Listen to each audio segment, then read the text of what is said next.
अथ द्वितीय अध्याय। श्री ब्रह्मा जी बोले, तदुपरांत वह भक्त प्रसन्नता पूर्वक गंध पुष्प तामूल आदि लेकर भक्ति युक्त होकर विष्णु मंदिर में जाएं। वहाँ पाद्य आदि अलग अलग उपचारों से देवता का पूजन करके स्तुति करें और पुनः नमस्कार करके गीता आदि मंगल कृत्य करें। हे नारद, पूजा के लिए विष्णु की प्रतिमा पत्थर, लकड़ी, लोह निर्मित लेप पर बनाई गई चित्रित बालू की, मनोमय और मिट्टी द्वारा निर्मित ये 8 प्रकार की बताई गई हैं। शालग्राम शिला का पूजन साक्षात श्री कृष्ण का पूजन है। कार्तिक में शालिग्राम का पूजा बहुत महत्वपूर्ण है और आप देखिए मंदिर में शालिग्राम विराजमान है। शालिग्राम में जगत गुरु श्री कृष्ण सदैव निवास करते हैं। शालिग्राम शिवा में स्नानीय जल की एक बूंद मात्र का जो भी पान करता है सब पापों से छूटकर मुक्ति मार्ग को प्राप्त होता है। शालिग्राम शिला के समक्ष जो मनुष्य श्राद्ध करते हैं उनके पितर विष्णु लोक में वास करते हैं, इसमें संदेह नहीं है। मनुष्य ब्रह्मा आदि जो भी पाप करता है वे सब शालिग्राम शिला की पूजा भस्म हो जाते हैं। खंडित, फटित, भगम, पार्श्वती, तोड़ी गई शालिग शिला का पत्थर दोष देने वाला नहीं होता। चाहे टूटी हुए, खंडित हुए शालिग्राम की मूर्ति ये कभी भी दोष देने वाले नहीं होती। मंत्र पूजा विधि, भावना, प्रेम और उपचार शालिग्राम शिला के पूजन हेतु इनमें किसी भी आवश्यकता नहीं होती। ब्रह्मचारी, गृहस्थ, वानप्रस्थ, यति, सन्यासी इन सबको विष्णु के नैवेद्य प्रसाद समझना चाहिए। इसमें किसी विचार से की आवश्यकता नहीं होती। जो शालिग्राम शिला चक्र का श्रेष्ठ दान करता है उसे भूमि, पर्वत, वन, कानन आदि के दान का फल प्राप्त होता है। जो मनुष्य शालिग्राम शिला का मूल्यांकन करता है उसे बेचता है, इसे हेतु अनुमति लेता है, परीक्षा करके अनुमोदन करता है, ऐसे सब लोग प्रलय काल तक नरक में जाते हैं। शालिग्राम की मूर्ति ना तो बेचनी चाहिए ना ही खरीदनी चाहिए। ये कोई किसी को भी दे सकता है, किसी को इसे बेचता है, इसे अनुमति देता है, परीक्षा करने, ऐसे लोग प्रलय काल तक नरक में जाते हैं। अतः हे तात, शालिग्राम शिला का क्रय विक्रय ना करें। शालिग्राम की सब मूर्तियां 4, 6, 8 का पूजन करना चाहिए, परंतु 2 मूर्तियों का पूजन कभी नहीं करना चाहिए। विषम संख्या 3, 5, 7 आदि शालिग्राम मूर्तियों का पूजन नहीं करना चाहिए, परंतु केवल एक शिला का पूजन है। एक ही शालिग्राम का पूजन सबसे पवित्र माना गया है। घर में 2 शिवलिंग, 3 गणेश की प्रतिमाओं का पूजन नहीं करना चाहिए।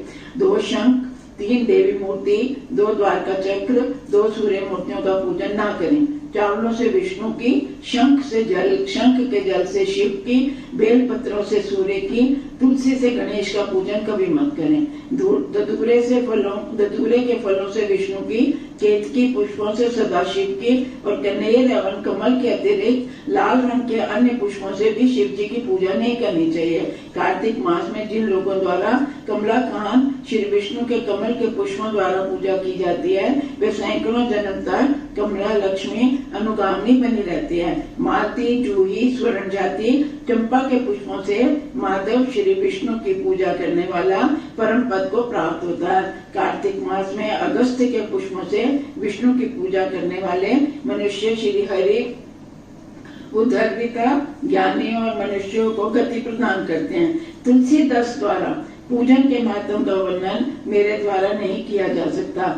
मतलब तुलसीदास की पूजा का वर्णन कोई भी नहीं कर सकता। इतना महात्म है इस मास में तुलसी का, शालिग्राम का और आंवले के पेड़ का।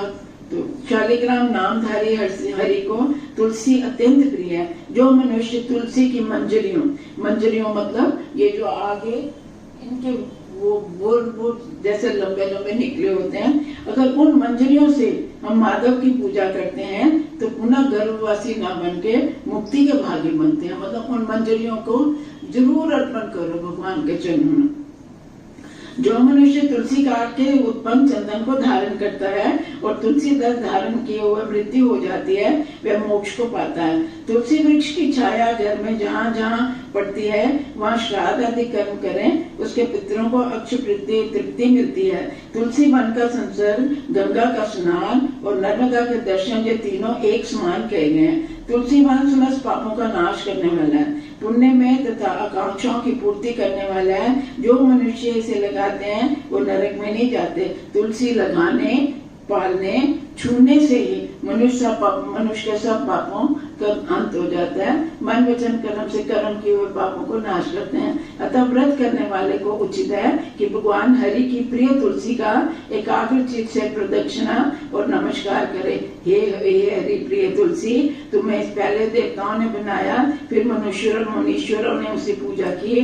तुम्हें मैं बारंबार नमस्कार करता हूँ। तुम मेरे पापों को दूर करो। जो मनुष्य आंवले के पत्तों और फलों का देवार्चन करता है जैसे स्वर्ग पुष्पों का होता है, जो मनुष्य कार्तिक में आंवले के वृक्ष के नीचे श्री विष्णु का पूजन करता है, उसने मानो सभी पुण्य तीर्थों में विष्णु की पूजा कर ली। द्वादशी तिथि को तुलसी पत्र, कार्तिक में आंवले के पत्तों को तोड़ना घोर न करना। द्वादशी के दिन हमने आंवले ना तुलसी के ना पत्ते तोड़ने ना पूजा करनी।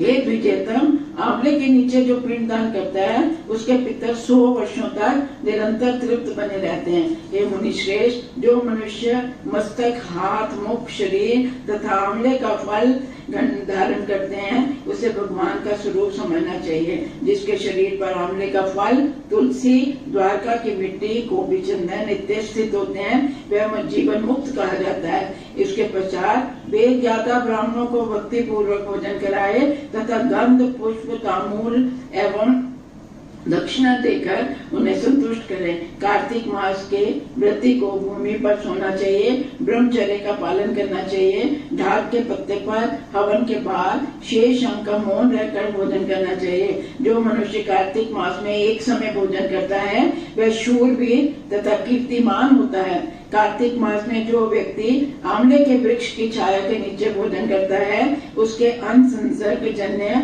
वर्ष भर पाप नष्ट हो जाते हैं। कार्तिक मास में शहद, कांजी, दाल, तिल का तेल, विधि दूषित अन्न का सेवन ना करें। सब प्रकार से मांस, मछली, उड़द तथा पराया अन्न भी ना खाएं। अन्य लोगों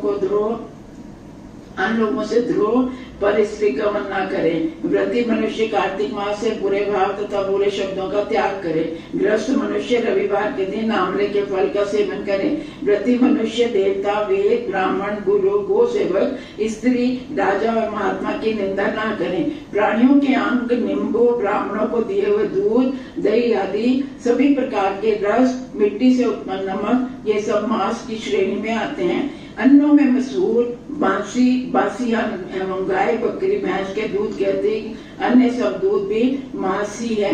तांबे के बर्तन में रखा हुआ दूध, दही तथा घी, छोटे तालाब में पानी, केवल अपने ही लिए पकाया गया भोजन विद्वानों द्वारा मांस बताया गया है। व्रती मनुष्य को प्याज, लहसुन, गिद्ध, कुक्कुर, मुद्दा, गृंजन, विष, सलंग, पान से मारे गए हरिण के मांस का गृंजन कहते हैं।